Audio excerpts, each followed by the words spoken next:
सभी को praise the Lord, सभी को मेरी ओर से जय मसीह की। हम जैसे उस दिन दूसरी बातों को सीखा था, आज्ञाकारी बनना है, परमेश्वर को प्रथम स्थान देना है। आज हम तीसरी भाग को सीखेंगे, हमें पाप से बचना है और व्यभिचार से भागना है। जैसे नीति वचन 6 का 24 में कहता है कि ताकि तुम बुरी स्त्री से बचाए और पराई स्त्री की चिकनी-चुपड़ी बातों से चिकनी-चुपड़ी बातों से बचो। आज हम लोग देखते हैं कि कई लोग अपने बातों के द्वारा, अपने पहना-ओढ़ावा के द्वारा, चाहे अपने टैलेंट के द्वारा, चाहे किसी चीज़ के द्वारा लोग आज पाप में गिरा रहे हैं किसी को। कई लोग किसी का पैसा देख के प्रियो एक दिन के लिए आप सोच के देखिए कि क्या ये ज़िंदगी भर आपको खुशी दे पाएगी? क्या आपको ये ज़िंदगी भर अगर आप इस चीज़ के पीछे भाग रहे हैं, कोई लड़का या लड़की के पीछे, तो वो कब तक आपको सुख दे पाएगा प्रियो? आगे कहता है कि क्योंकि उसकी सुंदरता देखकर मन में उसकी अभिलाषा ना कर, वह तुझे कटाक्ष से फँसा ना पाए।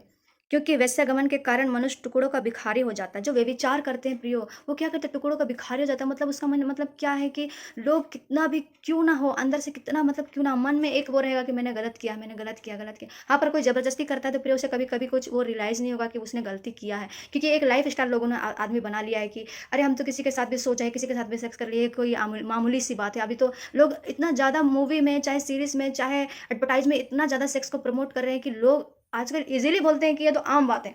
कोई भी आम बात है, मतलब कोई भी लोग बोलता है कि तो बहुत आम बात है, किसी के साथ भी सो जाओ या किसी के साथ भी हो जाए, ये तो अभी आम बात हो गई। प्रभु ये परमेश्वर इस चीज़ को पसंद नहीं करता है प्रियो। इसी परमेश्वर इस चीज़ को बिल्कुल पसंद नहीं करता। सदोम अमोरा को नाश करने के पीछे क्या कारण था? क्यों परमेश्वर ने उस देश, उस जगह को नाश किया? क्योंकि वहाँ इतना व्यभिचार होने लगा। बाप-बेटी के साथ, लड़के-लड़की, जवान-जवान, लड़के-जवान, यूथ लोग एक-दूसरे के साथ व्यभिचार करने लगे।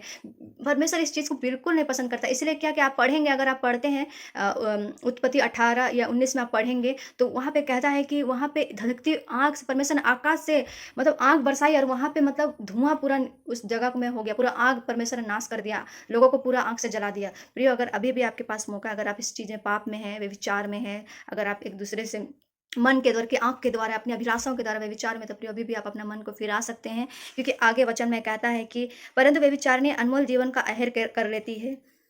जैसे आप उसके बारे में तो आप सुने ही होंगे, बाइबल में सिमसोन एक बहुत बड़ा शूरवीर था, इतना ताकतवर था, वो एक हड्डी से 1000 लोगों को मार गिराया प्रियो। उसके पास इतना सामर्थ्य और ताकत था, पर वो क्या किया? मतलब एक सुंदर स्त्री के कारण, जिसका नाम दलीला था, उसके प्यार में पड़ के वो व्यभिचार किया और उसके बाद वो क्या हुआ?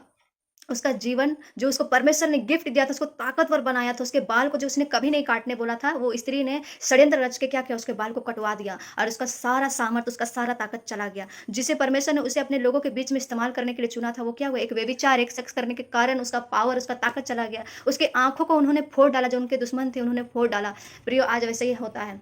कई स्त्री, कई लड़के अपनी चिकनी-चुपड़ी बातों से आपको फँसा लेंगे। बोलेंगे कि मैं तुमसे शादी कर लूँगा, तुमको ये दे दूँगा, वो दे दूँगा। प्रियो, बाद में क्या होता है? बाद में अपना उनका जीवन में आप देखिए, कई स्त्री जानबूझ के भी कितने लोगों का ज़िंदगी बर्बाद कर देती है। कई लोग अपनी ज़िंदगी को तबाह करते हैं। अरे ये तो फ़ैशन है, क्या होगा? आज इसके साथ सो जाएँगे तो क्या होगा? उसके साथ सो जाएँगे। प्रियो, ये परमेश्वर को बिल्कुल पसंद नहीं है। परमेश्वर इसके अगेंस्ट है, परमेश्वर इस चीज़ को कभी प्रमोट नहीं करता प्रियो। अभी भी अगर आप इस चीज़ को कर रहे हैं तो प्रियो, आप अपने पाँव को रोकिए, अपने मन को, अपने हृदय को, अपनी आँखों को रोकिए, क्योंकि परमेश्वर इस चीज़ को बिल्कुल भी पसंद नहीं करता है।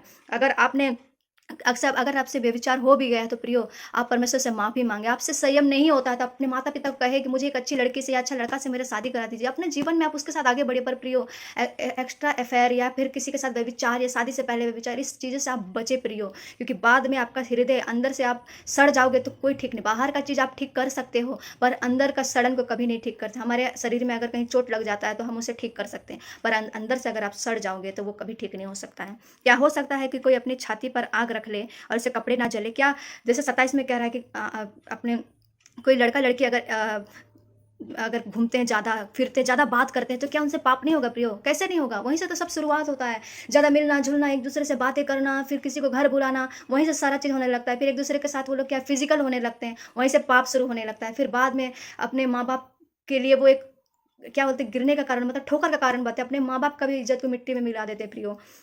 आगे जाके कुछ नहीं सोचते हैं। क्या हमारा ज़िंदगी ऐसा सोच के एक बार देखिए कि कल को हम भी, अगर हमारा जीवन इस चीज़ों से गुज़रेगा तो हम भी पेरेंट्स बनेंगे तो हमें क्या बोला जाएगा? वैसे हमारे पेरेंट्स को भी कितने दुःख लगता होगा कि मेरे बच्चे मेरे बातों को नहीं मानते हैं। कोई माता-पिता नहीं चाहेंगे कि उनका बच्चे का ज़िंदगी खराब हो। और आगे में कहता है कि क्या हो सकता है कि कोई अंगारे पर चले उसके पाँव ना झुलसे? क्या हो सकता है कि कोई लड़का-लड़की साथ में रहे और उनसे पाप ना हो? 1-2 बार, चलिए 1-2 बार कैज़ुअली मिलता है वो अलग बात है, पर बार-बार, बार-बार मिलना और एक-दूसरे के साथ बात करना, एक हर चीज़ के लिए बात करना, हर चीज़ वहीं से पाप शुरू होता है। आप जैसे यहाँ पे कहा कि चिकनी-चुपड़ी बातें, आप तेल को एग्ज़ाम्पल के तौर पे अगर लीजिए, अगर तेल ज़मीन में गिर जाता है तो आप कभी भी फिसलने से नहीं बच सकते हो, आप गिर जाओगे। उसी तरह पराई स्त्री का जो चिकनी-चुपड़ी बातें हैं, अब उसी से आप पता लगा सकते हैं कि आप उस चीज़ों में आप फँस चुके हैं और आप परमेश्वर में उस जगह में परमेश्वर आपको जब बचाना भी चाहेगा प्रियो, तो परमेश्वर वो जो चिकनी-चिकनी जो लड़के हैं, लड़की है, अपने बातों में फँसा के आपको गिरा देंगे। परमेश्वर का वचन में ये नहीं कहता है कि तुम सेक्स के लिए मतलब बचने के लिए प्रार्थना करो। परमेश्वर बोलता है वहाँ से भागो, जैसे क्या-क्या यूसुफ भागा। परमेश्वर जिसको जब वो रानी इतनी सुंदर थी, उसको बोली कि मेरे पास आके सो जाओ, मेरे साथ मतलब वो करो, व्यभिचार करो, तो क्या-क्या यूसुफ 1 मिनट के लिए भी वहाँ रुका नहीं, ठहरा नहीं। वो क्या-क्या अपने कपड़ों को वो छोड़-छाड़ के, मतलब उसका कपड़ा वो रानी जो थी, वो उसको खींच के पकड़ने लगी कि आओ मेरे साथ सो जाओ, पर भी वो क्या-क्या भागा। उसी तरह प्रियो, हमें वहाँ लड़ना नहीं है, हमें वहाँ प्रार्थना नहीं करना है घुटने में टेक के कि परमेश्वर इस लड़की से, लड़का से मुझे बचाए। भागना है वहाँ से प्रियो, भागना है।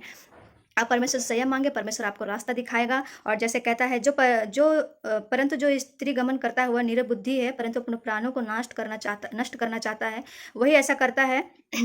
वही ऐसा करता है कि जो व्यभिचार करता है प्रियो, वो क्या करता है, वो जानबूझ के, कोई कोई बोलता है कि मेरे से अनजाने में, आप किसी से कोई भी अनजाने में कोई गलती नहीं करता है, सब होश आवाज़ में ही लोग पाप करते हैं। कोई बच्चे नहीं हैं कि आपको नहीं पता है कि ये क्या है, नहीं है।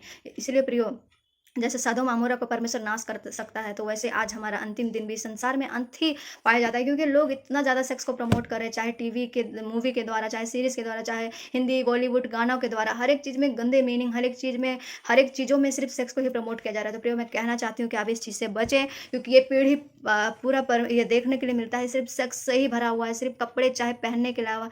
लोग पहले अपने तन को ढकते थे, पर आज लोग अपने तन को दिखाते हैं। क्यों? क्योंकि लोग इतना ज़्यादा फैशन सोचते हैं कि ये सेक्स करना भी एक फैशन हो गया। प्रियो, ये एक शादी के बाद वाला चीज़ है, पर ये लोग इसको गंदे चीज़ बना दिए हैं। इसीलिए आज आप बचे इस चीज़ों से, आप भागे। अगर आपसे गलती हुई है जवानी के समय में, तो परमेश्वर के सामने घुटने टेक के प्रार्थना करें, क्योंकि परमेश्वर हमें क्षमा करने वाला है। पर अगर जानबूझ के अगर बार-बार आप पाप करते हैं, तो प्रियो, आप अपने आप को याद रखें, जैसे सदोम अमोरा को परमेश्वर ने नाश कर दिया, वैसे हमारा ज़िंदगी ना हो।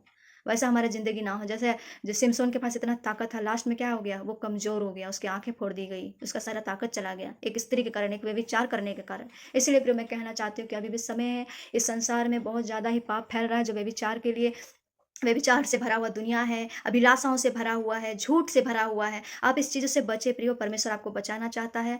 इस चीज़ों से आप भागें, व्यभिचार से कभी भी वहाँ पे जाके प्रार्थना नहीं करना है, बल्कि जैसे यूसुफ भागा, वैसे ही भागना पड़ेगा आपको, वैसा ही भागना होगा, चाहे मुझे भी क्यों ना हो। ऐसा नहीं है कि मेरे जीवन में भी अभिलाषाएँ नहीं आती है, पर परमेश्वर वहाँ मुझे खड़ा करता है। परमेश्वर बोलता है, "भाग यहाँ से, ये आदमी से बात नहीं करना है। ये आदमी तेरे लिए गलत सोच रहा है, तेरे इसके मन में तेरे लिए गलत फीलिंग है।" परमेश्वर मुझे बोलता है प्रियो, वैसे आप परमेश्वर से बोले कि परमेश्वर मुझे इस चीज़ से बचाइए।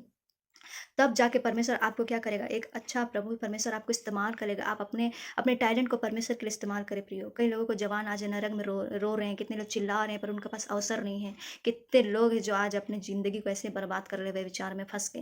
प्रियो, अभी भी मौका है, कई जवानों को आप भी बचा सकते हैं। अगर प्रियो ये वचन आपको अच्छा लगे, तो आप दूसरों को भी इस चीज़ों को बताएँ कि एक दूसरों को बताएँ कि ये गलत है व्यभिचार। आप परमेश्वर इस चीज़ों से आपको बचा सकता है। अगर आपसे गलती हुई हो, तो आप परमेश्वर से माफ़ी माँगे, आपको परमेश्वर धो के शुद्ध पवित्र करेगा, और परमेश्वर आपको फिर से एक अवसर देगा, और आप पर दूसरों को भी इस वचन को बताएं, ताकि दूसरे लोग भी अपने जवानी को परमेश्वर के लिए इस्तेमाल करें, और अपने जवानी को अच्छे चीज़ों में यूज़ करें। इस वचन के द्वारा आपको आशीष मिले। Praise the Lord.